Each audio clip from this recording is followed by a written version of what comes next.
In our previous video, we learned how to divide polynomials by using synthetic division. So now we want to determine whether something is a factor of my polynomial so that I can actually perform synthetic division. One of the ways to determine this is to look at your graphing calculator and find a factor. However, I can determine something is a factor if and only if I evaluate my function at that number and I get 0. So that makes sense because a 0 or a factor,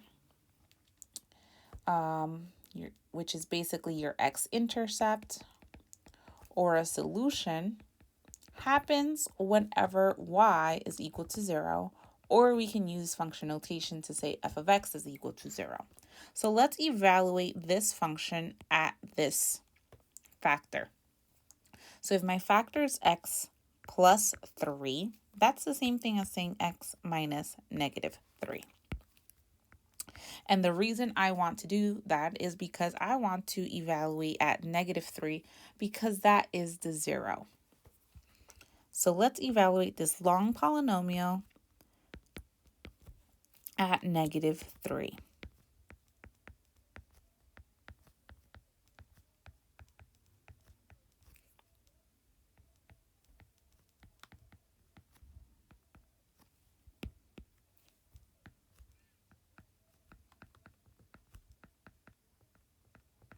And you might want to use your graphing calculator to plug in all of these numbers and evaluate the function. So f of negative 3 gives me negative 12.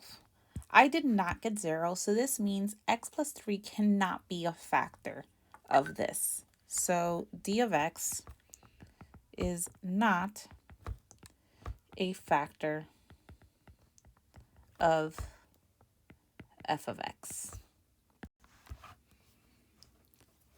So now you try determine if d of x is a factor of f of x. Pause your video, see if you can answer this question, then press play to see if your answer is correct. Pause your video now.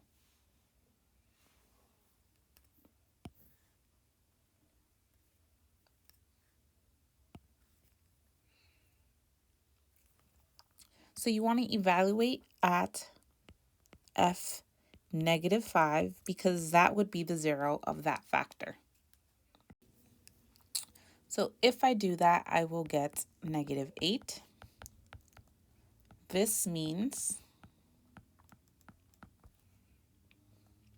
d of x is not a factor of f of x. So if I were to try and do synthetic division with this factor, I would end up with some very crazy numbers.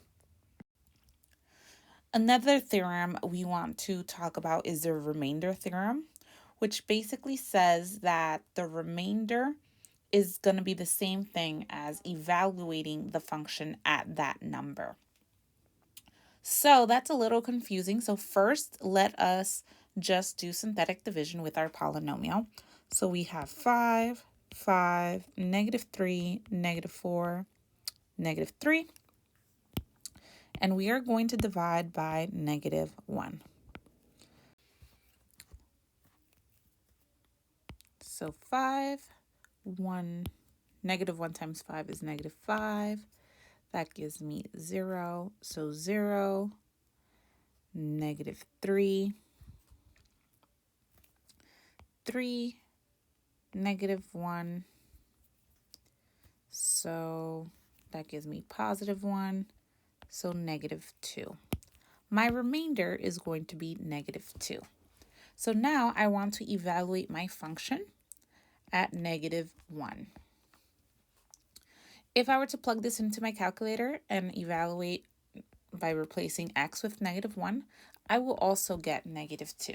So because I am dividing my polynomial by negative 1, when I evaluate by the same number, I will get the same thing as the remainder when I divide.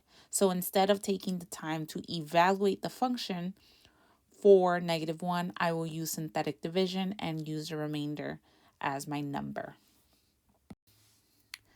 So now you try find a remainder when f of x is divided by k.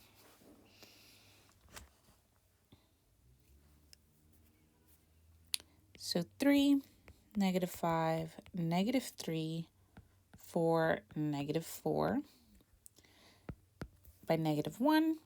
So this will be -3, -8, 8, 5, -5, -1, and 1, so -3. If I were to evaluate this function at -1, I will also get the number -3.